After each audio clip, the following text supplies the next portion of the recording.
En esta noche vamos a estar estudiando, seguimos con el libro del siervo, el libro de la consolación, la segunda mitad del libro de Isaías, que obviamente pues no es una mitad en el sentido específico de la mitad de los capítulos, pero sí es como el tema a partir del consuelo, inicia en el capítulo 40 y empezamos a estudiar a partir del capítulo 40 hace algunos lunes. Hoy estamos en el pasaje que va desde Isaías 41:21 hasta el 42:17. El capítulo 40 de Isaías inicia con la orden de Dios de que su pueblo sea consolado. Y de alguna manera yo le puse como título a este tema: te pondré como luz para las naciones, pero otro posible título hubiera sido la consolación de los gentiles. Primero él había hablado de la consolación que iba a dar al pueblo de Israel. De alguna manera aquí vemos que desde el capítulo 40 y 41 se enfocan principalmente en la consolación del pueblo de Israel. La orden de consuelo es una orden general para toda la humanidad, pero de ahí hay tres voces que vienen específicamente y se manifiestan en Israel. Una de esas voces es Juan el Bautista,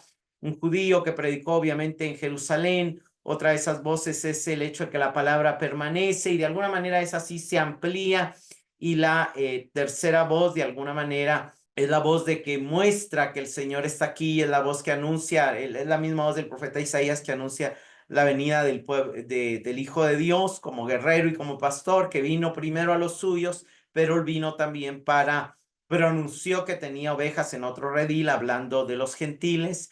Inmediatamente después el anuncio, el consuelo se enfoca en Israel, de cómo el Dios de Israel es el creador de todas las cosas, pero también es el que da fuerza al cansado y al que espera en él. También más adelante en el capítulo 41 muestra que es el Dios que controla la historia, que él va a levantar a Ciro, rey de Persia, como gobernador, y él le va a dar autoridad para traer justicia, de alguna manera una justicia incompleta, pero él va a traer justicia. Y luego vienen tres no temas que de alguna manera están dirigidos al pueblo de Israel porque se usa sus nombres: no temas Israel, no temas Jacob. Y el primer no tema, de la primera razón por la que no debemos de temer, es porque somos su pueblo, porque él nos escogió, nos llamó, nos levantó, nos sacó de las tinieblas. Obviamente aquí en ese momento histórico el pueblo liberado había sido Israel, pero algo hermoso es que le dice: siempre te ayudaré, te sostendré con mi diestra. El segundo no temas es el anuncio de victoria: no temas porque buscarás a tus enemigos y no los encontrarás. Y el tercer no temas es un no temas, le dice gusano de Jacob, y obviamente está en ese momento haciendo referencia a Israel, y le dice: te he transformado en una cortadora, ¿verdad? En un trío nuevo es el término que usa, pero enfoca su debilidad y también enfoca la obra de transformación de Dios. Del 17 al 20 del capítulo 41, el anuncio al profeta es que los afligidos, los sedientos, los hambrientos serán saciados. ¿Por qué?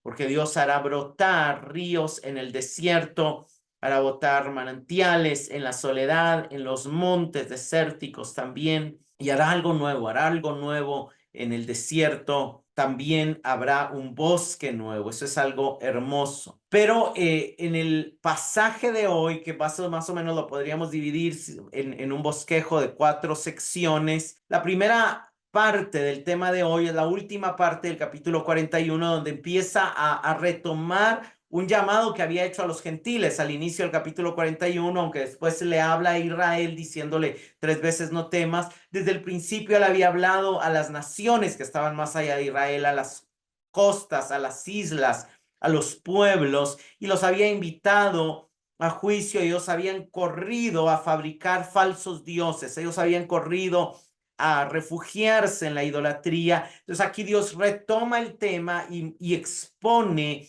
que esos dioses no son dioses verdaderos.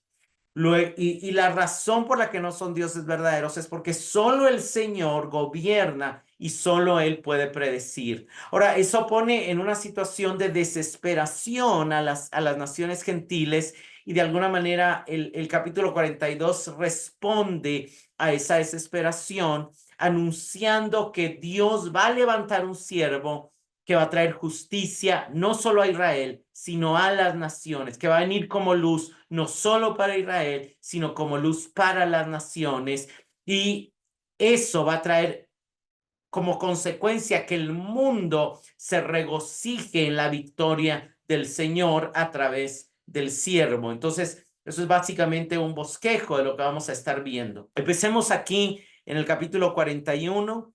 Leamos Isaías 41:1 y luego nos saltamos al 21, que es el verso donde empieza el pasaje que vamos a estar estudiando en esta noche. Guarden silencio ante mí, costas, y renueven sus fuerzas los pueblos. Acérquense y entonces hablen. Juntos vengamos a juicio.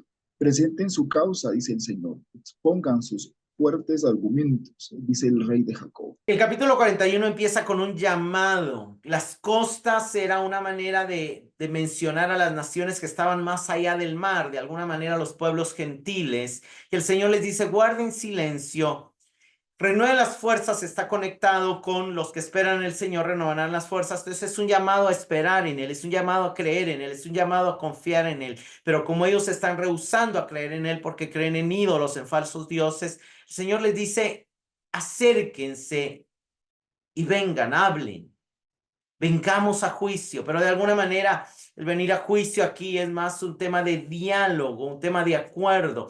Pero él está retomando en el verso 21 el juicio y les dice, a ver, presenten su causa. ¿Por qué no quieren seguirme? ¿Por qué no quieren creer en mí? ¿Por qué persisten en la idolatría? Expongan sus fuertes argumentos. Algunas versiones también dicen que, o muestran, o algunos comentaristas dicen que aquí puede ser que una posible traducción podría ser, muéstrenme sus dioses más fuertes, muéstrenme sus más fuertes ídolos, pero porque la palabra que se traduce argumentos es como una palabra difícil que pero de alguna manera por ser un juicio el que se está dando, de alguna manera queda bien, así como lo traduce esta versión, expongan sus fuertes argumentos, digan por qué están confiando, por qué están corriendo hacia la idolatría, por qué confían en el dinero, en la fama, en el poder, en el control, o sea, ¿qué les hace confiar en eso? Entonces está retomando el juicio y él va a iniciar este litigio, este juicio, dando evidencias y pidiendo evidencias también. Y de alguna manera, él aquí entra ya en el caso. El caso es, hay otros dioses que demuestren que son otros dioses. Veamos aquí Isaías 41 del 22 al 24. Que expongan y nos declaren lo que ha de suceder.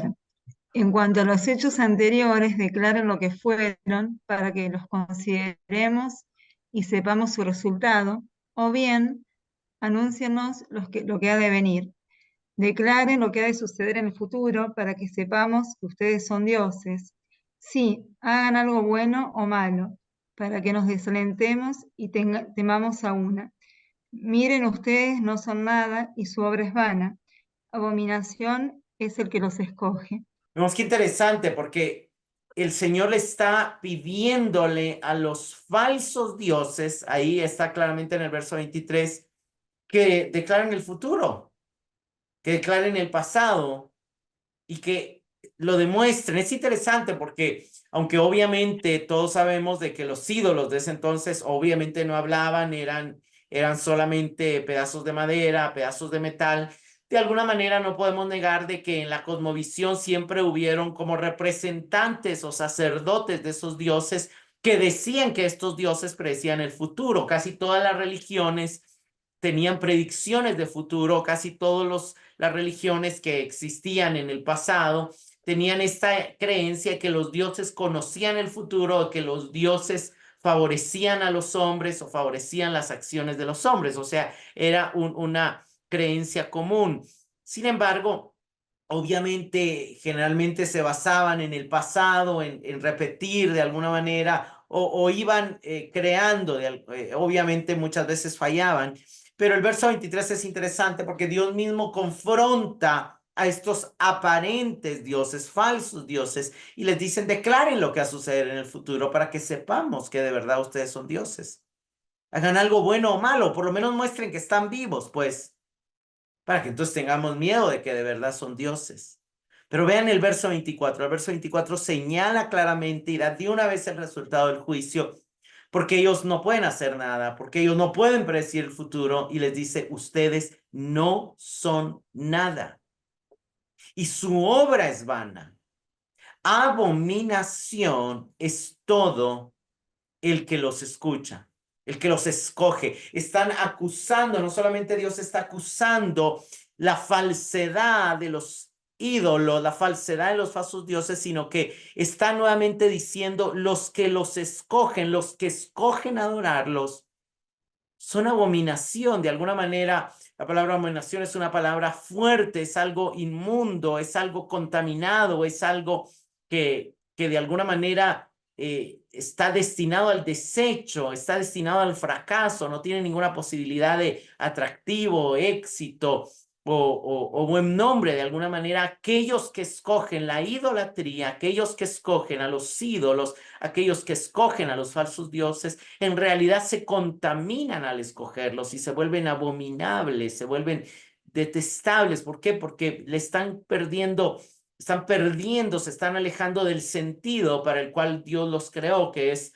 para alabarle, que es para su gloria, que es para conocerle, y al darle la espalda a Dios, se están alejando de la única fuente que tienen o que tendrían de que su vida tenga algún verdadero sentido. Y luego sigue diciendo, y Dios sigue mostrando de que Él es el Dios verdadero y que Él es el que gobierna la historia. Leamos aquí Isaías 41 del 25 al 27. Yo incité a un líder que vendrá del norte, lo he llamado por su nombre desde el oriente.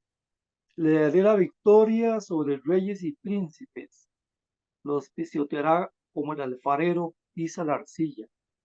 ¿Quién les dijo desde el principio que esto sucedería? ¿Quién predijo esto, haciéndoles admitir que él tenía razón? Nadie dijo una sola palabra. Yo fui el primero en decirle a Sion, mira, la ayuda está en camino. Enviaré a Jerusalén un mensajero con buenas noticias. Pues vemos que Dios está mostrando que Él gobierna la historia. Dios está mostrando que Él va a levantar un líder del norte. Esto también ya lo vimos al inicio del capítulo 41 y explicamos que aunque en este momento no se ha dicho, más adelante en el libro se va a decir que es Ciro, rey de Persia, y de alguna manera aquí vemos la imagen. Él vendrá del norte, Dios lo llamó desde el oriente, obviamente de Persia, y le dará victoria sobre reyes y príncipes. Él será un gran conquistador, después obviamente que conquistará Babilonia y que pisoteará reyes como el alfarero pisa la arcilla, digamos. Ahora, ¿quién es el único que anunció desde el principio que esto sucedería? Que también anunció el exilio babilónico, que también anunció el levantamiento de Asiria, que también anunció la esclavitud en Israel, 400 años en Egipto y su liberación. ¿Quién es el único que desde el principio sabe lo que va a suceder y lo anuncia? ¿Quién predijo esto y hace admitir a las naciones que él tiene razón? Una de las razones por las que, por ejemplo, Rahab, la ramera, en Jericó creyó en el Dios verdadero es porque ella sabía que solo el Dios de ellos había anunciado y cumplido lo que había dicho que haría con ellos. Nadie de los falsos dioses dijo una palabra. Nadie de los falsos dioses supo que estas cosas en la historia pasarían. Yo fui el primero en decirle a Sión, dice Dios, mira, la ayuda está en camino. ¿Por qué? Porque este rey va a permitir que el pueblo regrese a su pueblo y que reedifiquen el templo. Enviaré a Jerusalén un mensajero con buenas noticias. Obviamente ahí se está refiriendo en este momento histórico al regreso de Nehemías, de Esdras, de Zorobabel, que vendrán con buenas noticias de que Ciro ha escrito un decreto para que la ciudad sea reedificada y para que el templo sea reedificado. Ahí Dios está mostrando que Él es el único Dios verdadero. Sigamos aquí leyendo Isaías 41, 28 y 29. Pero cuando miro, no hay nadie, y entre ellos no hay consejeros a quienes, si les pregunto, puedan responder, pues todos ellos son falsos, sus obras inútiles, viento y vacuidad, sus imágenes fundidas, son objetos necios y sin ningún valor, sus ídolos son tan vacíos como el viento. Vean, Dios está en ese caso, en ese litigio, en esa conversación, y les está diciendo, a ver, díganme ustedes quién va a suceder. Pero cuando miro a los ídolos, a los falsos dioses, no hay nadie. Y entre ellos no hay consejeros a quienes, si les pregunto, puedan responder. En realidad, son objetos de piedra, de plata. Todos ellos son falsos. Sus obras, y aquí obviamente está hablando de los idólatras y de los ídolos juntamente, porque los ídolos son obras de los idólatras. Todos ellos son falsos. Sus obras inútiles, viento y vacuidad,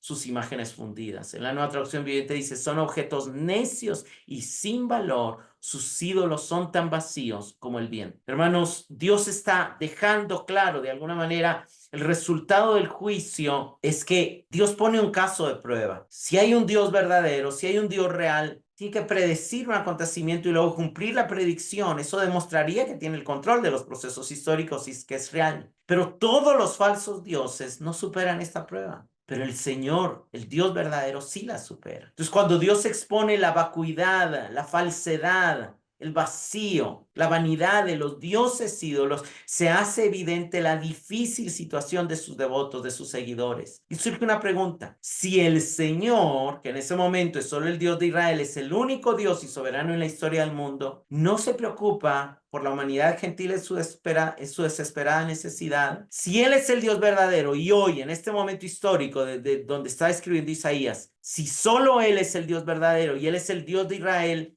¿quiere decir de que no le importan nada a las demás naciones? Por otro lado, si las naciones llegan a darse cuenta de que el Dios verdadero es el Dios de Israel, clamarán ellos al Señor, le responderá Él, tendrá Él una solución para ellos. Y ahí es donde viene el capítulo 42 a responder estas preguntas. Ahí es donde viene el capítulo 42 a mostrarnos que Dios sí le preocupa, no solo Israel, sino también toda la humanidad gentil. Y sí viene el capítulo 42 y nos muestra que ellos van a clamar al Señor y Dios les va a responder, porque tiene una solución para ellos. Y la solución es el siervo del Señor. Y aquí vemos un anuncio claro del Mesías que vendría. Leamos Isaías 42, del 1 al 4. Este es mi siervo, a quien yo sostengo, mi escogido, en quien mi alma se complace. He puesto mi espíritu sobre él. Él traerá justicia a las naciones. No clamará, ni alzará su voz, ni hará oír su voz en la calle. No quebrará la caña cascada, ni apagará la mecha que casi no arde. Con fidelidad traerá justicia. No se desanimará ni desfallecerá hasta que haya establecido en la tierra la justicia. Su ley espera las costas. Sí, hay una situación desesperada porque los falsos dioses que las naciones gentiles, que las costas adoran, no son dioses verdaderos, ni pueden ayudarlos, ni conocen la historia. Pero Dios sí piensa en las naciones y dice, ahí vamos a ver la siguiente, pero cuando dice este es, de alguna manera, ahí se puede traducir también el he aquí del capítulo anterior se puede traducir, miren a mi siervo, a quien yo sostengo, mi escogido, en quien mi alma se complace. He puesto mi espíritu sobre él traerá justicia. ¿Qué es lo que las naciones necesitan? ¿Qué es lo que el mundo necesita? Justicia. La justicia es la solución para toda la injusticia, para toda la maldad, para toda la opresión, para todo el pecado, porque la justicia es lo contrario al pecado, la justicia es lo contrario a la maldad, la justicia es lo contrario a la opresión, la justicia es lo contrario a la injusticia, no solamente a la injusticia en el sentido legal, sino a todo aquello que es contrario a la santidad, a la justicia, a la rectitud de Dios, traerá justicia. Al traer justicia, obviamente eso incluye, Él hará un mundo lleno de armonía, lleno de paz, lleno de seguridad. Porque donde hay justicia, no hay inseguridad. Porque donde hay justicia, no hay lamento. Porque donde hay justicia, no hay muerte. Porque donde hay justicia, no hay dolor. De alguna manera vemos aquí una imagen de Jesús siendo ese siervo del Señor que trae la balanza, digamos, que representa la justicia a todas las naciones. Vamos a ver con detenimiento luego al final estos versos, pero claramente inicia diciendo, primero habla quién es Él. Él es el siervo, sostenido por Dios, escogido por Dios, en quien Dios se deleita, sobre quien Dios ha puesto su espíritu, pero luego empieza a hablar de la obra del siervo, y la obra del siervo empieza diciendo, traerá justicia a las naciones. Luego dice, ¿cómo hará su obra? Y luego vuelve a decir, Vuelve a repetir lo que él va a hacer. No descansará, no se cansará, no desfallecerá hasta que haya establecido en la tierra la justicia. Su ley esperarán las costas. ¿Quiénes son las costas? Los pueblos gentiles del otro lado del mar. Dios no solamente está preocupado por Israel. Dios está hablando a través del profeta Isaías 800 años antes de la venida de Cristo, que va a enviar un siervo que no solamente va a venir a traer su ley y su justicia a Israel. Va a traer justicia y su ley a todas las naciones de la tierra. Eso es algo hermoso. De alguna manera, estos pasajes forman un poema de 3 líneas. Poema de 3 líneas, la primera línea vemos la relación del siervo con Dios y su comisión. En cuanto a su relación con Dios, Él lo sostiene, es su escogido, se deleita en Él y ha puesto su espíritu sobre Él. En cuanto a su comisión, su tarea es traer justicia a las naciones. La segunda parte vemos el ministerio del siervo a las personas. No busca ser notorio, no clama, no alza su voz, no quiere ser famoso. Y en segundo lugar, no será severo con los débiles, no quebrará la caña cascada, no apagará el pabilo que humea. Eso quiere decir, no será severo, no será duro, será amoroso, misericordioso. Y luego vemos que su ministerio será fiel. Él no va a dejar de obrar hasta que traiga justicia a las naciones. Va a ser inquebrantable, no descansará, no se cansará, no desfallecerá, incansable y exitoso, porque no va a terminar hasta que traiga en la tierra la justicia, resolviendo así el problema del mundo. El problema del mundo es el pecado. En otras palabras, el problema del mundo es la injusticia, el que los hombres no están actuando acorde a la justicia de Dios. Pero luego sigue mostrando cómo Dios sostendrá, respaldará, afirmará, confirmará a su siervo. Veamos aquí Isaías 42, del 5 al 9. Así dice el Señor, que crea los cielos y los extiende, que afirma la tierra y lo que de ella brota, que da aliento al pueblo que hay en ella, y espíritu a los que por ella andan. Yo soy el Señor, en justicia te he llamado, te sostendré por la mano y por ti velaré, y te pondré como pacto para el pueblo, como luz para las naciones, para que abras los ojos a los ciegos, para que saques de la cárcel a los presos y de la prisión a los que moran en tinieblas. Yo soy el Señor, ese es mi nombre. Mi gloria a otro no daré, ni mi alabanza a imágenes talladas.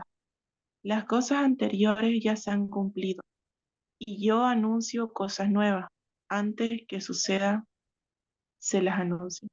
Vemos que primero Dios responde esa pregunta: ¿qué van a hacer los gentiles en esa desesperación? Yo, el Señor, enviaré a mi siervo.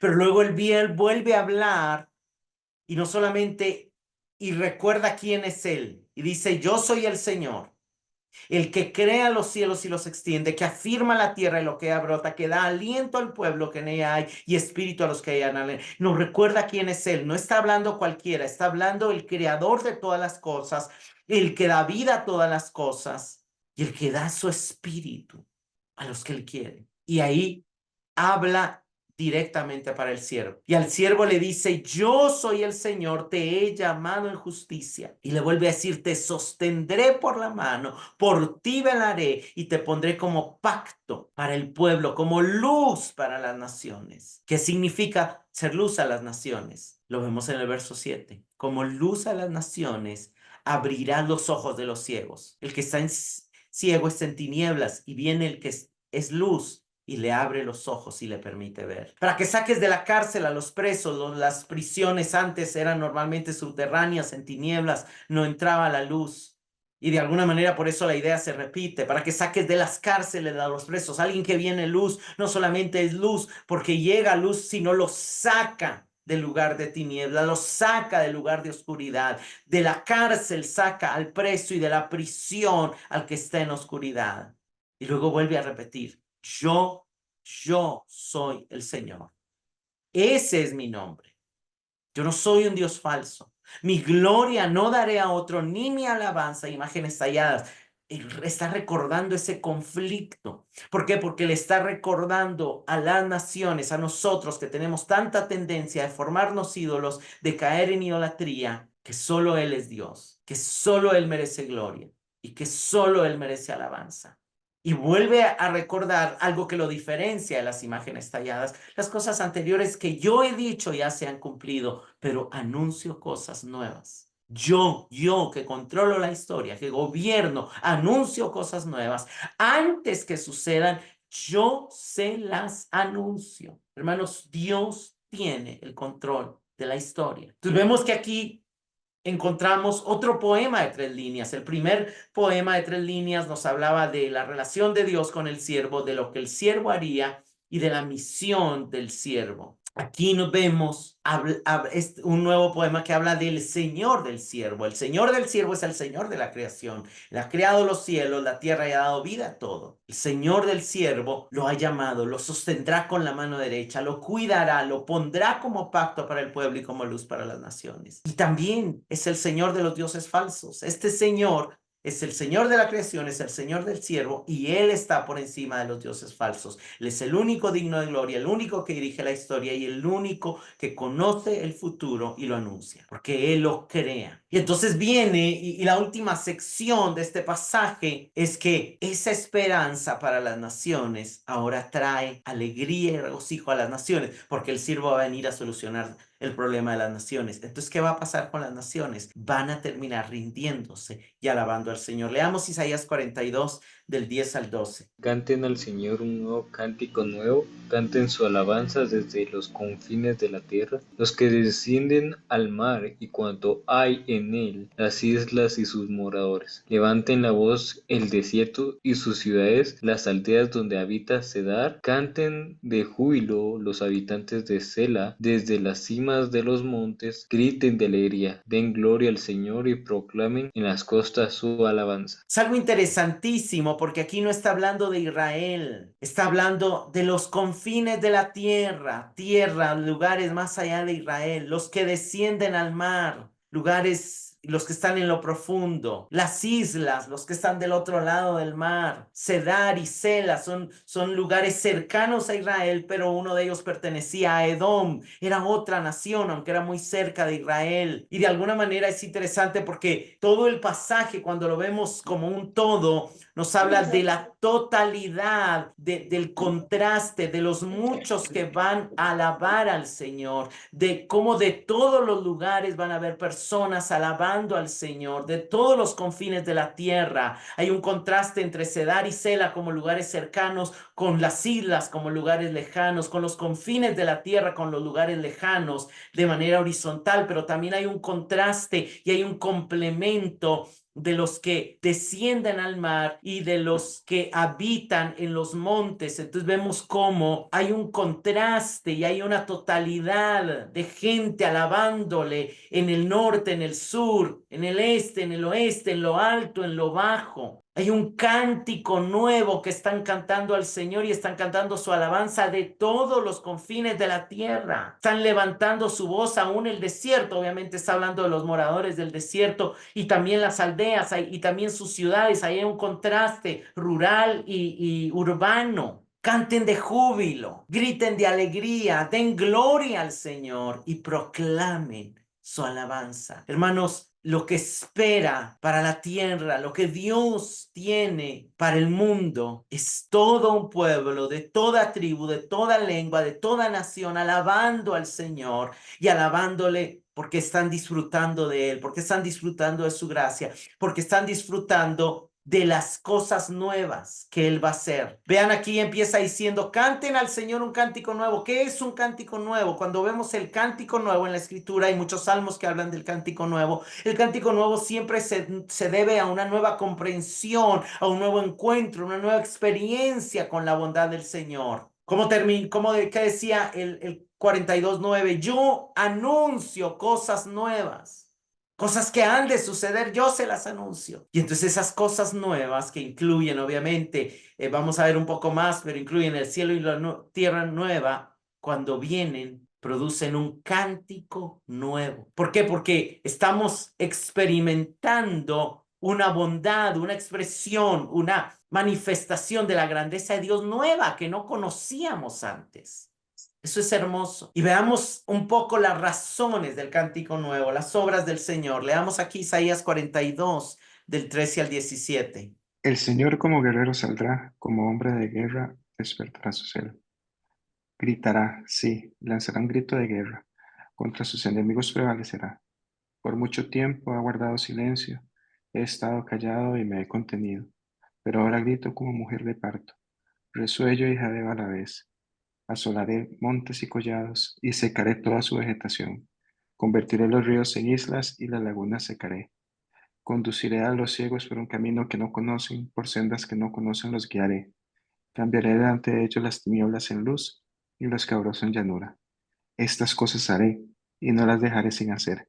Serán vueltos atrás y completamente avergonzados. Los que confían en ídolos, los que dicen a las imágenes fundidas, ustedes son nuestros dioses. Es interesante porque esta es una escena de la obra de Jesús, de la obra de Dios, que no solamente, que no la tenemos que aprender, que tenemos que aprender a verla no como un suceso histórico futuro, sino como un suceso eterno, que tiene muchas manifestaciones en el presente y en el futuro, y en el pasado también. Señor, muestra por qué las naciones están cantando ese cántico nuevo desde todos los lugares, desde lo alto, desde lo bajo y desde todos los confines de la tierra. La razón de ese cántico nuevo, la razón de eso nuevo que Dios anunció es que Él vendrá como un guerrero y gritará, lanzará un grito de guerra y vencerá a sus enemigos, contra sus enemigos prevalecerá. Una de las razones del cántico nuevo es la victoria del Señor sobre sus enemigos, la victoria del Señor sobre los falsos dioses. Otra de las razones del cántico nuevo es que Dios por mucho tiempo ha guardado silencio, ha estado callado, me he contenido.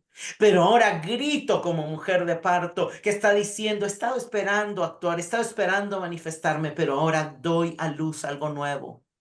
Doy a luz algo nuevo. Habla de la paciencia de Dios. Vamos a ver eso en un momento. Y de lo nuevo, del nuevo propósito de Dios.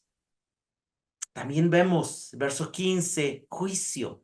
Celaré montes y collados, secaré toda su vegetación, convertiré los ríos en islas y en las lagunas secaré. En otra ocasión prometió que el desierto se haría manantial y el desierto sería bosque, pero aquí no, aquí los bosques y los collados se están secando. Dios está trayendo juicio sobre el orgullo del hombre. Está convirtiendo los ríos en lugares secos y está secando lugares de recreación, de agua. Obviamente, vemos ese contraste. Pero luego viene y habla a los ciegos, y aquí no son los ciegos de Israel, son los ciegos de los gentiles. Porque Él está haciendo luz no para Israel, sino para las naciones. Y los está conduciendo por un camino que no conocen. Hermanos, hay caminos que no conocemos. Y un camino que el hombre nunca conoció, sino hasta que vino Cristo, fue el camino a la presencia de Dios. Por sendas que no conocen, los guiaré.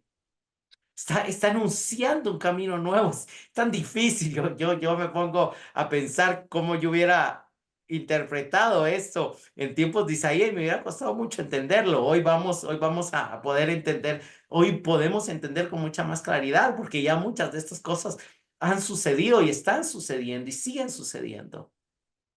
Pero vemos la confirmación de Dios al final del verso 16. Esto haré y no dejaré de hacerlo. Pero no solamente es de bendiciones, también hay vergüenza y derrota sobre los que confían en ídolos. O sea, de alguna manera Dios está hablándole a las naciones gentiles, les está diciendo, yo traigo la solución, pero está en ustedes el tomarla o no. Yo traeré un siervo, pero está en ustedes el verlo, el poner su mirada en él o no. Y yo quiero aquí, obviamente aquí ya terminamos toda la sección, pero yo quiero volver a retomar esos pasajes que nos hablan del siervo. Solo antes de entrar ahí, veamos otra manera de ver esto. ¿Cuáles son las razones del cántico nuevo? Las razones de las obras del Señor. En primer lugar, su victoria contra sus enemigos. Pues hermanos, debemos de alabar al Señor por su victoria. También debemos de alabarle por su paciencia, porque es por su paciencia para con nosotros que Él nos guía al arrepentimiento. Por su propósito de hacer algo nuevo en nosotros, por su juicio, porque aún es necesario que nuestra carne, que nuestra pecaminosidad sea juzgada y eliminada. Su liberación, llevándonos a caminos nuevos, por su compromiso y su fidelidad con hacer lo que ha dicho que hacer, con terminar la obra que ha iniciado y con la vergüenza que traerá sobre los falsos dioses. Es interesante porque es claro aquí, vemos también aquí los contrastes. Hay salvación y juicio, y eso es algo que siempre aparece junto en la Escritura, la salvación y el juicio. Hay un grito de guerra que anuncia la destrucción de los falsos dioses, pero hay un grito de dolor que anuncia una nueva vida. Dos gritos, uno destruyendo y otro alumbrando, dando a luz una vida nueva. Hay una ira que devasta, pero hay una mansedumbre que guía, que seca, y hay otro que guía a los ciegos. Entonces vemos a Dios. Dios es amor y también fuego consumidor, y su ira y su amor están entrelazados. Están los que reciben gracia, dejándose guiar, dejándose alumbrar, dejándose liberar por él. Y están los que se aferran sin consuelo a los falsos dioses y terminan avergonzados. Pero ¿qué es lo maravilloso de todo el pasaje? Que el destructor se convierte en salvador.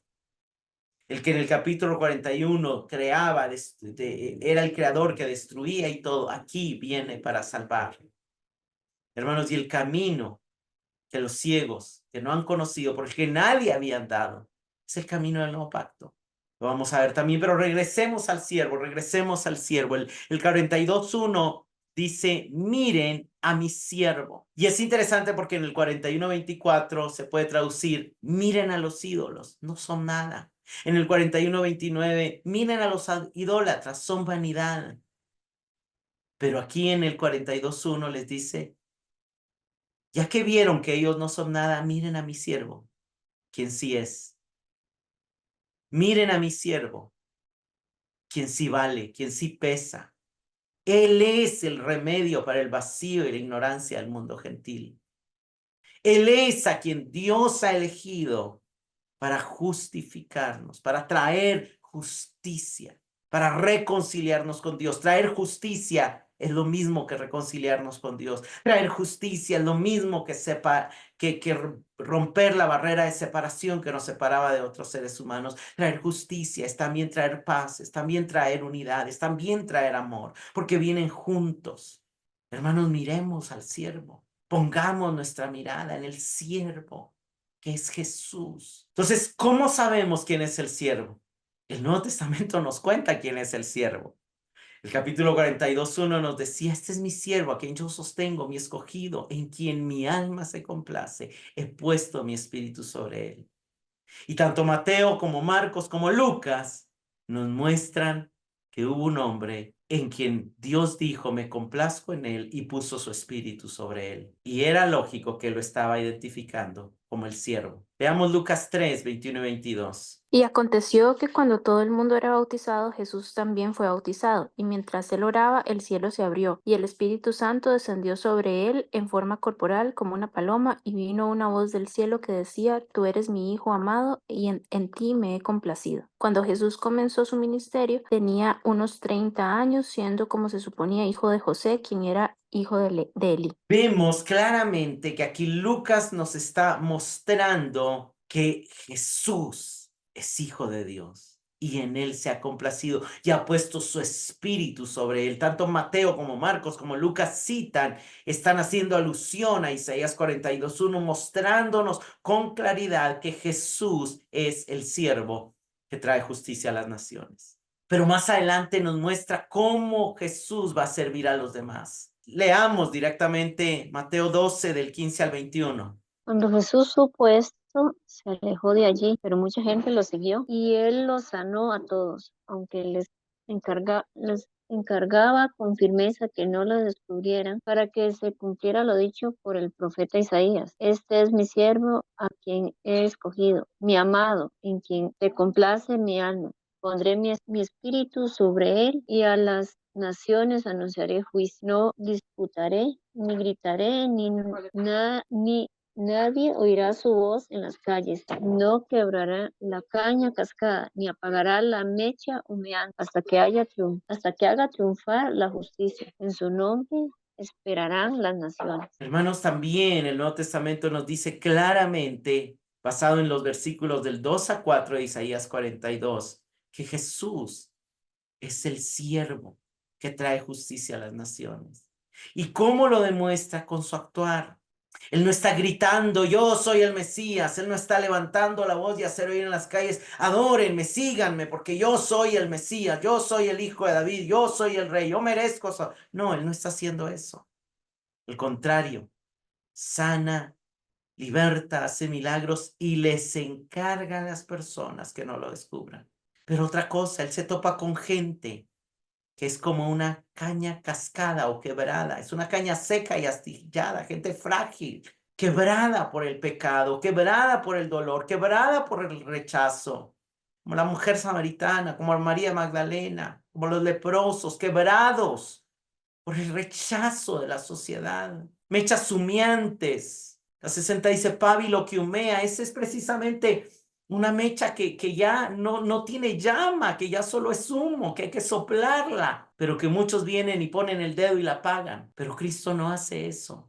Esas cañas, esas personas frágiles, que otros vienen y patean, esas mechas que ya no tienen humo, que otros vienen y terminan de apagar. Él no hace eso. Él viene con humildad, Él viene con mansedumbre, Él viene para restaurar, Él viene para afirmar, Él viene para volver a encender, Él viene para traer la justicia por medio de la verdad, por medio de esas invitaciones. Vengan a mí los trabajados y cansados, vengan a mí los sedientos. Se está hablando a las cañas cascadas, se está hablando a las mechas humeantes. Y les está diciendo, yo no quiero que terminen de quebrarse, que terminen de apagarse, yo quiero restaurarlos. Y aunque es rechazado, y aunque muchos no lo oyen, y aunque muchos seguidores se alejan de él, no se cansa, no se fatiga, no abandona la obra. Aunque le toca ir a la cruz, no abandona la obra hasta establecer la justicia en la tierra. En él esperarán las naciones. Aquí Mateo lo traduce o lo interpreta, en su nombre esperarán las naciones,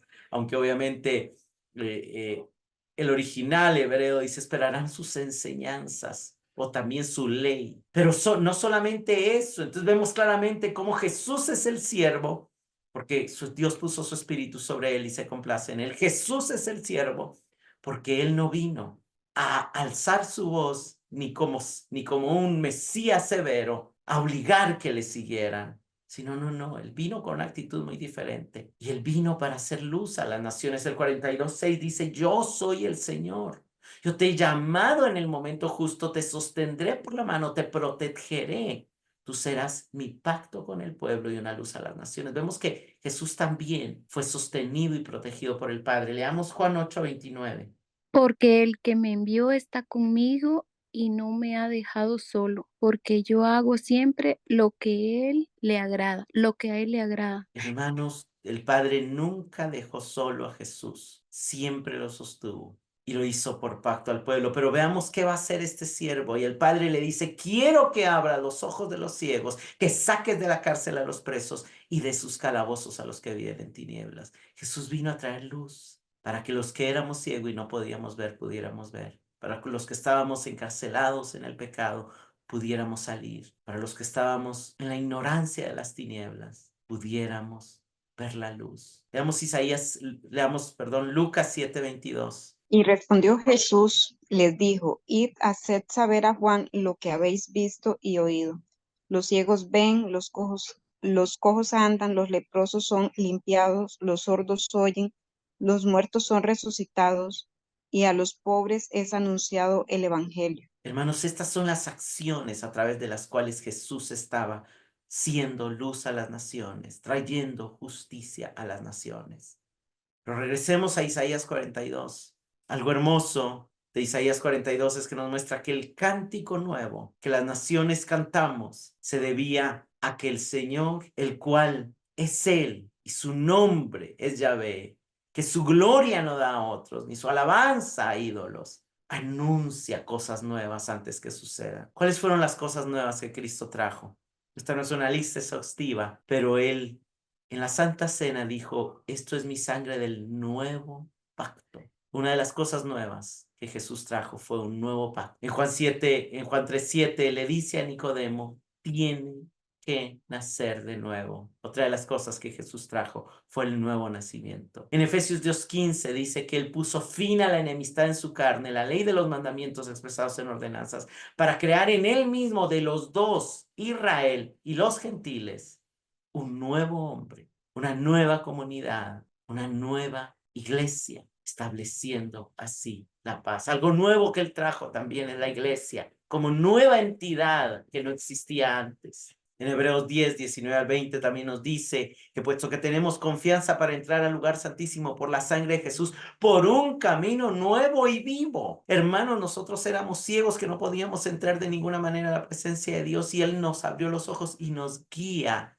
por ese camino nuevo y vivo. ¿A dónde? Nada menos y nada más que al mismo lugar santísimo, al lugar donde está Dios. Apocalipsis 21:1 nos cuenta también algo nuevo que Él traerá en su segunda venida. Vi un nuevo cielo y una tierra nueva. Todavía no estamos ahí, pero lo esperamos y lo anhelamos.